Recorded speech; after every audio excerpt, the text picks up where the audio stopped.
आज हमारे सामने जो गेस्ट है उन्हें किसी इंट्रोडक्शन की जरूरत नहीं है। उन्हें न सिर्फ आप और हम जानते हैं बल्कि सारी दुनिया उनसे परिचित है। नमस्ते। नमस्ते सर, हर बार चुनाव में आने वाले मुख्यमंत्री हमारी समस्याओं को हल करेंगे यह सोचकर जनता अपना वोट डालती है, लेकिन हर बार उसे निराशा होती है, उसके साथ धोखा होता है। आपके राज में भी ऐसे ही हो रहा है, क्यों सर? लगता है तुम अपने स्टूडियो से बाहर ही नहीं निकलते हो। आज महाराष्ट्र के हर घर में कलर टीवी और हर गांव में डिश एंटेना है। कोने कोने में एसटीडी और आईएसटी के बूथ लगे हुए हैं। इंटरनेट है। हर आदमी के पास अपनी अपनी गाड़ी है। आज हर आदमी पाँव में जूता पहनता है, हाथ में घड़ी लगाता है, एसएल वर्ल्ड जाता है, मैकडोनल्ड में खाना खाता है। लोगों का स्टैंडर्ड ऑफ लिविंग इतना ऊंचा हो गया है और मैं दावे से कह सकता हूं कि पिछले 15 सालों में एक भी आदमी भूखमरी से नहीं मरा। कोई किसान मैकडोनल्ड का बर्गर तो क्या 2 वक्त की रोटी नहीं खा पाता। कोई मजदूर कार में नहीं घूमता बल्कि कड़ी धूप में पत्थरों पर अपनी एड़ियां रगड़ता है। अमीर और अमीर होता जा रहा और गरीब सड़क पर आ गया है। दुनिया का सबसे बड़ा स्लम हमारे शहर में है सर। लोग आज भी ट्रेनों और बसों में जानवरों की तरह धक्के खाते हैं। राशन की दुकानों पर घंटों लाइन में खड़े रहते हैं। बच्चे अभी भी सिग्नल पर भीख मांगते हैं। उंगली उठाने वाले उंगली उठाते ही रहेंगे। तुम्हें मालूम है, मेरे सीएम बनने के बाद स्टेट में पढ़े लिखों की संख्या 64.8% हो गई है। केरला और मिजोरम में 90% है। इंडस्ट्री के मामले में महाराष्ट्र नंबर 1 है। क्राइम में भी नंबर 1 है। अब सिर्फ 35.8% लोग गरीबी की रेखा के नीचे हैं। पंजाब में 11.7% उसके नीचे है।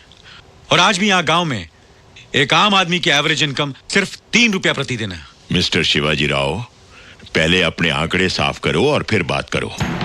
सर, ये वर्ल्ड इकोनॉमिक फोरम रिपोर्ट, ये IMF रिपोर्ट, ये human rights commission, amnesty international और ये world bank report. World bank का कहना है सर, जो कर्ज उन्होंने आपकी सरकार को दिया था वो पब्लिक तक पहुंचा ही नहीं। उसे आपके मिनिस्टर्स खा गए, इसलिए उन्होंने अपना अगला इंस्टॉलमेंट कैंसिल कर दिया। तुम्हें पता नहीं है बेटे, वर्ल्ड बैंक ने ऐसी शर्तें रखी थी कि सारी स्टेट गिरवी हो जाती। क्या शर्तें थी सर? जरा खुल के बताएंगे। वो तुम्हें बताने की जरूरत नहीं है, मैं जनता को बता दूंगा। जनता आपको देख रही है, सुन रही है। यहाँ बताइए, वर्ल्ड बैंक ने इंस्टॉलमेंट कैंसिल क्यों की? वो ऐसे नहीं बता सकता। पूरा पुलिंदा है 1000 पन्नों का। एनेक्स्चर ABCD करके 18 सेक्शन है। सेक्रेटेरिएट में मिलता है, 15 रुपए खर्च करके ले आओ और सबको सुनाओ। अगला सवाल। सर, पॉलिटिक्स में आने से पहले आपका फैमिली बैकग्राउंड क्या था? हमारा परिवार बहुत गरीब था। हम लोग खेती बाड़ी करते थे। अभी आपकी तनख्वाह कितनी है? क्या? सैलरी, तनख्वाह? सब काट कर कोई 18,000 रुपए होगी। यानी एक साल में 2,16,000। यानी आज तक की आपकी कमाई 20-25 लाख रुपए से ज्यादा नहीं हो सकी। फिर भी आपके पास 500 करोड़ रुपए की प्रॉपर्टी है। वो कहां से आई सर? अरे बाप रे, ये तो धोती खोल रहा है। सब बकवास है। तुम्हें जानना है मेरी प्रॉपर्टी के बारे में तो जाओ कोर्ट में केस करो। वहां आकर बताऊंगा कि मेरे पास क्या है। केस? वैसे ही कोर्ट में 14 लाख केसेस हैं जो 15 साल से चल रहे हैं। हर्षद मेहता का केस अभी तक चल रहा है। बॉम्ब ब्लास्ट वाले बाइज्जत बरी हो गए। एक औरत का रेप केस, जब उसका नंबर आया तो उसे मरे हुए 5 साल हो चुके थे और आप कहते हैं केस करो। ये याद है सर? हाँ, देखा है कहीं। ये आपका इलेक्शन मैनिफेस्टो है। ओह हाँ, याद आया, मैंने ही तो छपवाया था। हम जाति और अपराध रहित समाज की स्थापना करेंगे। समाज में कानून और व्यवस्था लाएंगे। औरतें फिर से सड़कों पर खुलेआम चल सकेंगी। घर घर में बिजली, पानी, राशन होगा। पूरी शिक्षा मिलेगी। महंगाई जाएगी, खुशहाली आएगी। वो खुशहाली आएगी की बजाय जाएगी छप गया था। मैंने उसे ठीक करवाया था, मुझे याद है। ये सब हुआ है? क्यों नहीं हुआ है?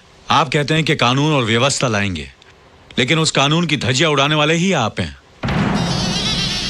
जातिवाद को बढ़ावा देने वाले भी आप हैं। ऐसी बातें करके तुम मुझे भड़काना चाहते हो क्या? मैं आपको भड़काना नहीं चाहता। मैं सिर्फ चाहता हूं कि लोगों को पता चले कि सच्चाई क्या है। ये देखिए। और पूरे राज्य में चक्का जाम करवा दीजिए। तुम मेरे ऊपर गाड़ी चलाओगे तो क्या हमारे साथ वाले हाथ न चले जाएंगे? मेरी चिता के साथ सारा महाराष्ट्र चलेगा। एक बस ड्राइवर ने बस रोककर पूरे शहर में चक्का जाम करवा दिया। उससे पूछा तो कहता है कि रूलिंग पार्टी का दूसरा ड्राइवर जात के नाम से डराने लगा। कमिश्नर और पुलिस भी कुछ कर नहीं पाए क्योंकि आपने उन्हें कुछ करने नहीं दिया। अपना वोट बैंक बचाने के लिए आपने सारा महाराष्ट्र जलने दिया। 250 करोड़ रुपए की प्रॉपर्टी जलकर राख हो गई क्योंकि आप चुप रहे। सैकड़ों गाड़ियां जली, लोग घायल हुए, मरे आपकी वजह से। आपने किसी को कोई कार्रवाई नहीं करने दी क्योंकि आपसे आपकी कुर्सी नहीं छूट रही थी, है ना? क्या पकड़ा है? इस इंटरव्यू को सनसनीखेज बनाकर नाम कमाने के लिए बेबुनियादी बातें कर रहे हो तुम। नो सर, सबूत है मेरे पास। उनमें से एक ड्राइवर मेरी पार्टी का है और दूसरा उन जात वालों का है जिन्होंने मुझे इलेक्शन में जिताया है, और वो स्टूडेंट्स हैं जो इलेक्शन में हमारा काम करते हैं। अगर इनमें से किसी को भी हाथ लगाया तो हमारा सपोर्ट चला जाएगा। No arrest, no tear gas. वो चिल्लाते हैं तो चिल्लाने दो। पहले चिल्लाएंगे, बाद में थक जाएंगे, फिर भूल जाएंगे। कुछ बसें जलती हैं तो जलने दो, दुकानें लुटती हैं तो लुटने दो।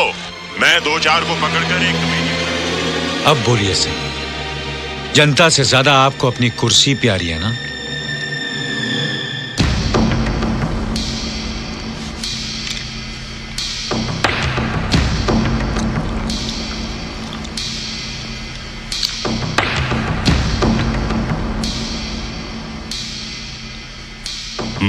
बोलिए सर। क्या हुआ? What's happening? नंगा करके नहला रहा। कैमरा बंद कर। क्या काट डालूंगा? कसाई मंत्री। इसको बोलो बंद करे। बांधो। मैं साले चले। अच्छा तो इंटरव्यू खत्म ना? जय हिंद।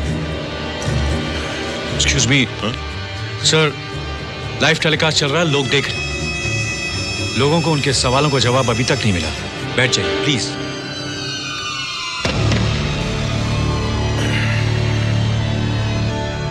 अच्छी डबिंग की है।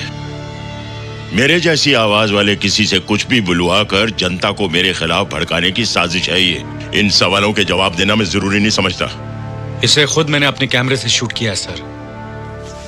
ऑपोजिशन वालों ने इसके लिए तुम्हें कितना पैसा खिलाया है?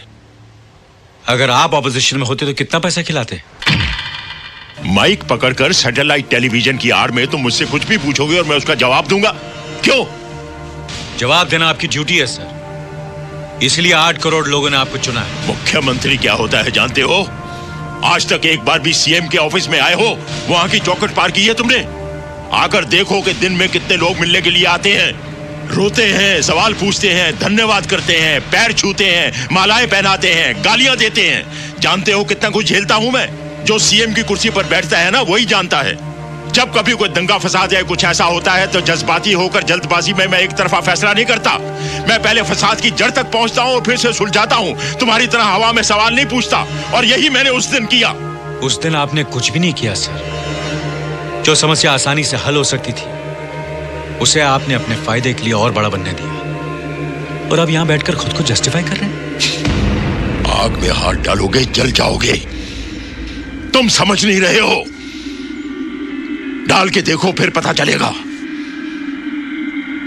एक दिन, सिर्फ एक दिन के लिए सीएम बन के देखो, आटे दाल का भाव पता चल जाएगा। सर ये मेरे सवाल का जवाब नहीं है। आप जो बोल रहे हो वो बहस के लिए, सुनने के लिए अच्छा है, लेकिन प्रैक्टिकल नहीं है। बिल्कुल प्रैक्टिकल है। संविधान में इसके लिए भी प्रोविजन है। एक छोटा सा ऑर्डिनेंस पास करना पड़ेगा बस। एक दिन, 24 घंटे कुछ भी नहीं है। सर हम मजाक कर रहे हैं। अरे मजाक तो तुम समझ रहे हो। बस एक दिन मेरी कुर्सी पर बैठकर देखो कि कितने अंगारों पर बैठता हूं मैं, कितने कांटों का ताज है मेरे सर के ऊपर। तब पता चलेगा कि कितने लोग एजुकेट हुए और कितने लोगों की गरीबी कम हुई। तब तुम यहां बैठना और मैं तुमसे सवाल पूछूंगा इसी प्रोग्राम में। बोलो क्या बोलते हो?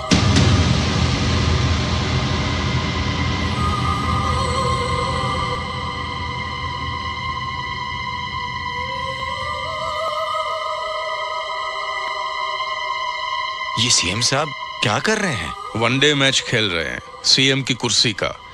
जब से बिहार होकर आए हैं अनशंट बोलते रहते हैं। नहीं सर, वो आपका काम है, मेरा नहीं। बस हवा निकल गई। तुम रिपोर्टर लोग बस कुत्ते की तरह भौंकते हो, गाड़ी के पीछे पीछे भागते हो। जैसे ही गाड़ी रोककर दरवाजा खुला नहीं कि दुम दबाकर उल्टे पांव भाग जाते हो। बोलो, बनोगे सीएम एक दिन के लिए? लाइव टेलीकास्ट हो रहा है बच्चे, सब लोग देख रहे हैं, जवाब दो।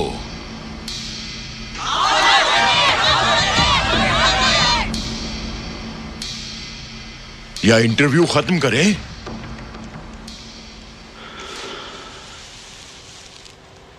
ठीक है सर, अगर ऐसा हो सकता तो मैं तैयार हूं। एक दिन के लिए मैं आपकी कुर्सी पर बैठकर देखूंगा।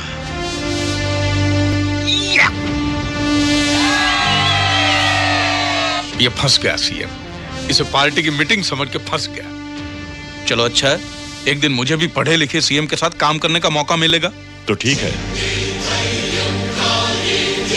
जय हिंद।